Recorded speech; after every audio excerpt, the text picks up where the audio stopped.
You all in our lecture series of PPCM. Today's lecture topic is resource allocation. First, you have to understand the meaning of resource in this subject. Resource is a physical variable such as man, material, machines, space, money that is required for completing the activities of a project. The network analysis for per CPM carried out for is valid only if the availability of resources is liberal or unlimited. Means for completion of project our resource availability is mandatory. It is means our project is totally depend on the resources. This is so availability of some of the resources may be restricted, or availability of manpower, specialist personnel, skilled and unskilled labor, etc. may be materials may be restricted. So at that time what you have to do, you have to manage the resources. Means maybe sometime you have not skilled labor, so you have to use that labor for many works. Means for example in our construction work, RCC labor is different than the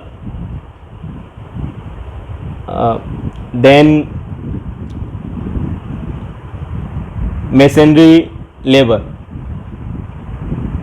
Means if you want to construct the slab part, then you have to call the RCC labor. Okay, so in that case what happen, if you are doing any project, so you have RCC labor, but you have to use that labor for different work. If you not use that, then your money or maybe your estimated cost is higher.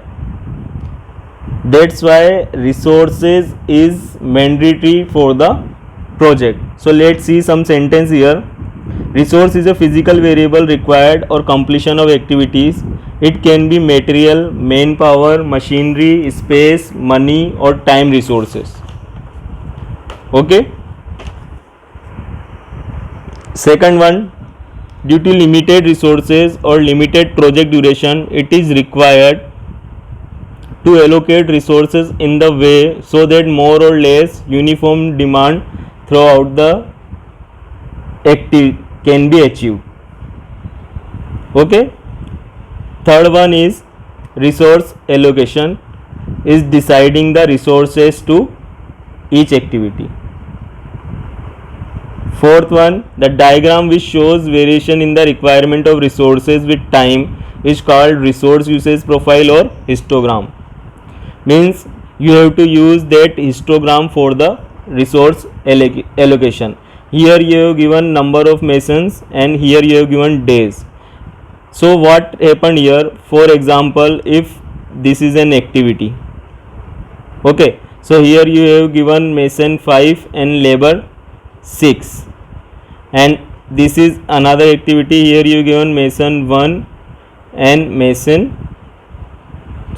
labor 3. So if you seen and you compare the activity, you find this mason and labor is higher in this activity. So what you have to do, you have to change this mason labor value in other activity for the resource allocation. So this is the histogram which shows the number of masons and number of laborers particular days. So in this manner we have shown the resource allocation or with the help of histogram. So these are helpful to know requirement of resources at different time in different activities. Now resources allocation can be achieved by following two processes. First is the resource smoothing and second one is the resource leveling. Okay, so these two approaches to solve the resource allocation has not been standardized so far, with the result that some people use them interchangeably. In the first approach, known as resource smoothing method, the total project duration is not changed. In resource smoothing, total duration is not changed, but some of the activities start times are shifted by their available floats so that a uniform demand for the resources is generated. Okay. However, the resources are considered to be unlimited in resource smoothing process. But in our second approach, resource leveling, the activity start time are rescheduled that the peak demand of the particular resources does not cross the available limit of the resources. If the resources, and here the resources are considered to be limited and the total project duration may be changed. So these are the two processes. So let's see statement of this resource smoothing and resource leveling. You remember that in resource smoothing you have to shift the start times, and in resource leveling you have to reschedule the start time. Okay. So resource smoothing, resources are considered unlimited, project duration is maintained and the critical activities remain unchanged. And in resource leveling, project duration is maintained and critical activities may be changed, and resources are considered limited in resource leveling. So these are the comparison between resource smoothing or resource leveling. Maybe in exam your examiner asked write difference between the resource smoothing and resource leveling. So these are the difference. Now resource leveling. Resource leveling process, the activities are so rescheduled that the maximum or peak resources requirement does not cross the limit of available resources.